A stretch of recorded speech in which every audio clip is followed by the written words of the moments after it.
14 years after the genocide, tourists like me are beginning to visit Rwanda again. Tourists come almost exclusively to visit the Mountain Gorillas. The Virunga Mountains are home to the world's largest population of mountain gorillas, one of the world's most endangered species.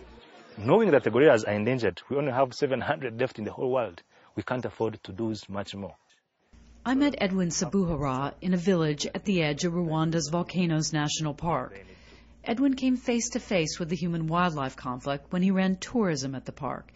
He was part of a sting operation to rescue a baby gorilla that had been poached for the prospect of $2,000. More commonly, Edwin saw gorillas hurt in hunting traps set for other park game, like buffaloes. It was very a problem to me, and I keep asking myself, why do people have to do this? Why? I started poaching when I was 8. I was introduced to poaching by my father. My father would cut one side of the elephant, buffalo, or bushback and bring it down to the village. Edwin met Innocent when he went to local villagers to ask why they were poaching. The villagers told him it was simple. They were starving.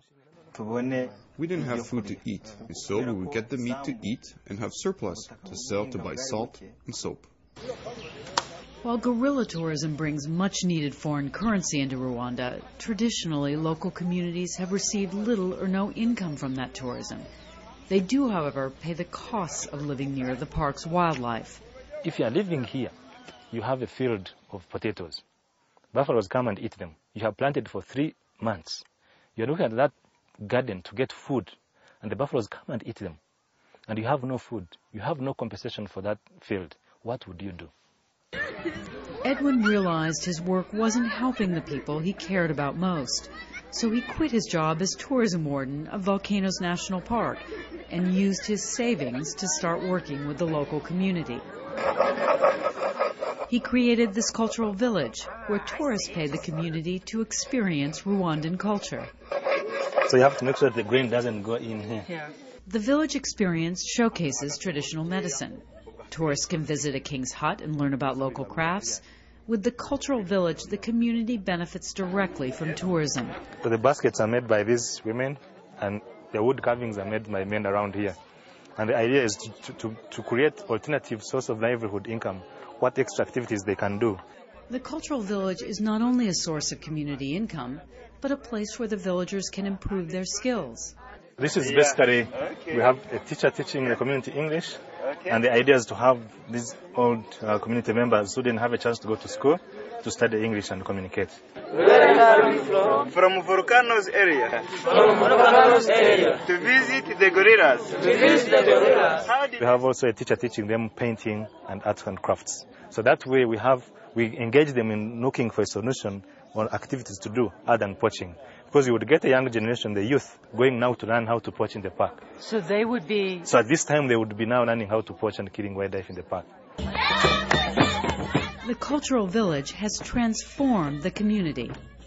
We have now 500 who have been active poachers, turning from poaching, stopping poaching. And these are people who have been poaching for 40, 20, 50 years.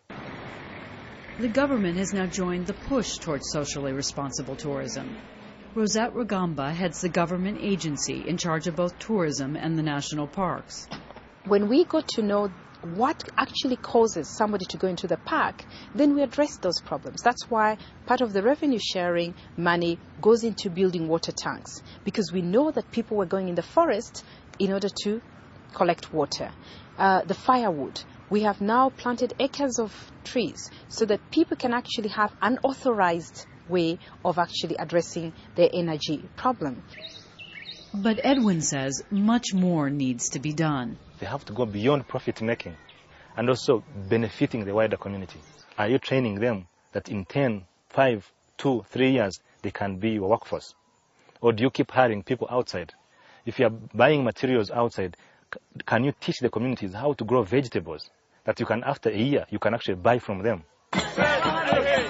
Edwin's work with this village at the edge of Volcanoes National Park has led him to start his own ecotourism company to help expand sustainable tourism throughout Rwanda.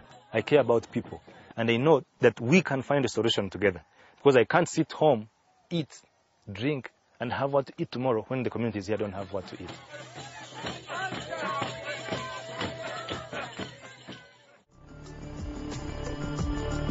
There's much more to explore on our website. Discuss the world and tell us what you think of our stories from a small planet at pbs.org/frontlineworld.